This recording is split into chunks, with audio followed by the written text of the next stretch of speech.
आज के मुख्य समाचार। कर्नाटक में भारत यात्रा गुंडलुपेट में भारी बारिश के कारण यात्रा बाधित हुई। बहुचर्चित अंकिता मर्डर केस में वारदात के इकलौते चश्मदीद गवाह सामने आया।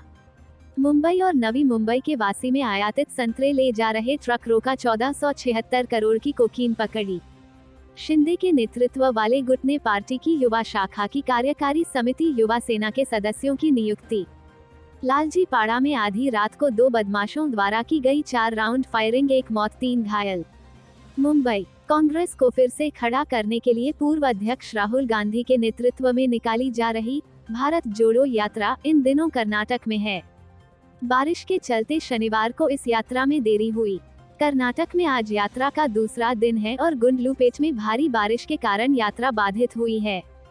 कांग्रेस पार्टी के सूत्रों के मुताबिक यात्रा शनिवार को चामराजनगर जिले के तोंडावाड़ी से सुबह 6:30 बजे आगे बढ़ने वाली थी। कांग्रेस के राष्ट्रीय महासचिव जयराम रमेश ने ट्वीट करते हुए कहा कि भारत जोड़ो यात्रा अपने 24वें दिन बेगूर से सुबह 6:30 बजे आरंभ होने वाली थी, मगर बारिश के कारण इसमें देरी हो गई है। 15 दिनों के अंतराल के बाद बारिश हुई और इससे किसानों को लाभ होगा। यह निश्चित तौर पर वही है जिसके लिए प्रत्यक्ष या परोक्ष रूप से यात्रा निकाली जा रही है। जयराम रमेश ने आगे कहा कि भारत जोड़ो यात्रा से नए राहुल गांधी का उदय हुआ है। जयराम ने कहा कि भाजपा और आरएसएस बैकफुट पर आने के लिए विवश हो गए हैं। वे सब लोग परेशान हैं क्योंकि भारत जोड़ी यात्रा से नए राहुल गांधी और नई कांग्रेस पार्टी उभरकर सामने आई है। वहीं राहुल गांधी ने भारत जोड़ो यात्रा के दौरान कोरोना से जान गंवाने वाले लोगों के परिजनों के लिए शनिवार को उचित मुआवजे की मांग करते हुए कहा कि पीएम नरेंद्र मोदी से पूछा कि आप उन्हें उनका हक क्यों नहीं दे रहे हैं। राहुल ने गुंडलुपेट में ऑक्सीजन की कमी की वजह से जान गंवाने वाले कोरोना वायरस मरीजों के परिवार के सदस्यों से शुक्रवार को बातचीत की। मुंबई उत्तराखंड के बहुचर्चित अंकिता मर्डर केस में रोज नए तथ्य सामने आ रहे हैं। अब इस वारदात के इकलौते चश्मदीद गवाह का बयान सामने आया है। यह गवाह कोई और नहीं, उसी रिजॉर्ट का एक कर्मचारी है। उसने बताया कि मौत से पहले पुलकित और उसके दोनों साथियों ने अंकिता के साथ बुरी तरह से मारपीट की। यहाँ तक कि जब अंकिता ने हेल्प मी कहते हुए मदद के लिए चिल्लाने लगी तो पुलकित ने उसका मुंह दबा दिया और अंदर खींच ले गया। चश्मदीद गवाह इस वारदात के वक्त वह रिजॉर्ट में ऊपर खड़ा होकर देख रहा था, लेकिन उसकी इतनी हिम्मत नहीं पड़ी कि वो पुलकित से उलझकर अंकिता को बचा सके। चश्मदीद ने बताया कि वारदात से पहले कथित वीआईपी रिजॉर्ट आए थे। वो उन्हें पहचानता तो नहीं है, लेकिन वो काले रंग की बड़ी गाड़ी से आए थे। उनके साथ 3 लोग और थे। इन्होंने सर पुलकित आर्य से मुलाकात की, फिर वो उनका सामान उनके कमरे में रखने के लिए ऊपर गया। इतने में मैडम अंकिता भंडारी जोर जोर से चिल्लाने लगी।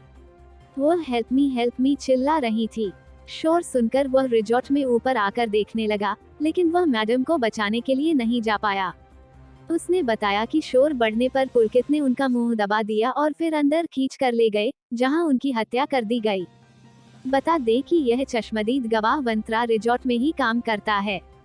चश्मदीद ने बताया कि रिजॉर्ट में आए गेस्ट को वह नहीं पहचानता, लेकिन वह आए और पुलकित से मुलाकात करने के बाद चले गए। वहीं उनका सामान उसने ऊपर कमरे में पहुंचा दिया। बताया कि मेहमानों की संख्या 4 थी। चारों हट्ठे कट्ठे थे और काले रंग की बड़ी सी गाड़ी में आए थे। उसने बताया कि वह थोड़ी ही देर रिजॉर्ट में रुके और फिर कहीं चले गए। इसके बाद यह वारदात ही हो गया। चश्मदीद ने बताया कि वारदात के वक्त रिजॉर्ट मालिक पुलकित आर्य, सौरभ और अंकित नशे में थे। इन्होंने अंकिता के साथ पहले भी कई बार शराब पीकर कई बार बदतमीजी की थी। इस बात को रिजॉर्ट के सभी कर्मचारी जानते हैं, लेकिन पुलकित की दहशत की वजह से कोई अब तक मुंह नहीं खोल पाया। बता दें कि इस मामले में तीनों आरोपियों को गिरफ्तार कर जेल भेजा चुका है। मुंबई राजस्व खुफिया निदेशालय DRI मुंबई ने नवी मुंबई के वाशी में आयातित संतरे ले जा रहे एक ट्रक को रोकने के बाद 198 किलोग्राम उच्च शुद्धता क्रिस्टल मेथाम्फेटामाइन बर्फ और 9 किलोग्राम उच्च शुद्धता वाली कोकीन बरामद की है। बताया जा रहा है कि इनकी कीमत करीब 1476 करोड़ रुपए है। DRI की मुंबई शाखा की ओर से बताया गया है कि उक्त बरामदगी के बाद आगे की जांच की जा रही है। वालेंसिया संतरे ले जाने वाले डिब्बों में बड़ी मात्रा में दवाएं छिपाई गई थीं। माल के आयातक को पकड़ लिया गया है और उससे पूछताछ की जा रही है।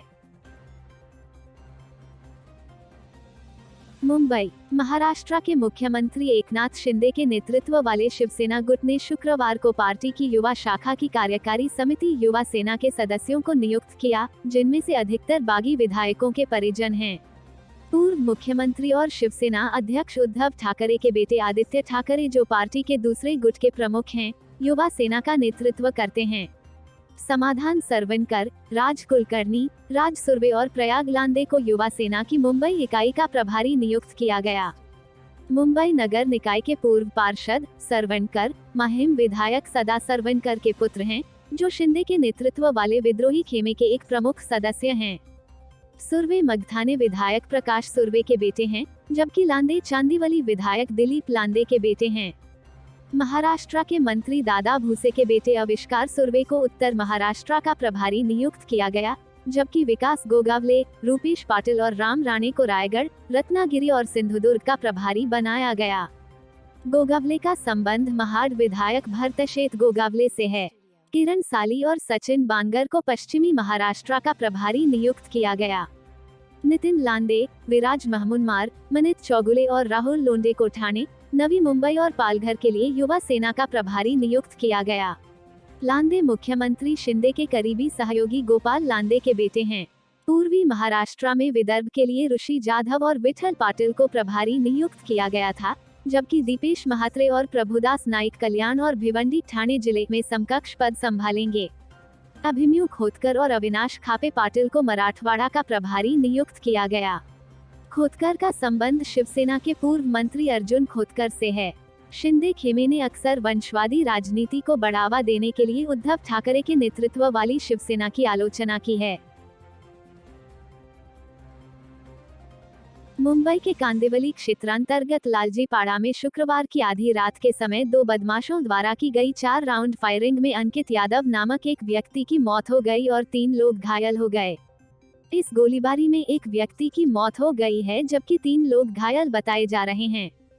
घायलों को पास के ही शताब्दी हॉस्पिटल में एडमिट कराया गया है, जहां उनका उपचार चल रहा है। पुलिस का कहना है कि फायरिंग करने वाले युवक और घायल लोग सभी एक ही इलाके में रहते हैं और आपसी रंजिश की यह घटना बताई जा रही है। फायरिंग की इस घटना से इलाके में तनाव है और भारी पुलिस बल तैनात कर दिया गया है। मुंबई के कांदिवली इलाके में देर रात उस समय सनसनी फैल गई जब पौष इलाके में 2 बाइक सवार युवकों ने फायरिंग कर दी। इलाके में जैसे ही गोलियों की आवाज हुई, वैसे ही लोग अपने अपने घरों से बाहर निकलकर देखने लगे। जिस समय गोलीबारी को अंजाम दिया गया, उस समय सड़क पर राहगीर भी थे। बताया जा रहा है कि इन बाइक सवार युवकों ने 4 लोगों को निशाना बनाया था, जिसमें एक शख्स की मौके पर ही मौत हो गई। पुलिस मामले की जांच कर रही है। जिस जगह पर फायरिंग की घटना हुई है, उसके पास की एक बिल्डिंग के सिक्योरिटी गार्ड का कहना है कि रात करीब 12:15 बजे जैसे ही फायरिंग हुई तो उन्होंने सोचा कि शायद किसी ने पटाखा चलाया है, लेकिन जब बाहर आकर देखा तो घायल लोग सड़क पर पड़े थे।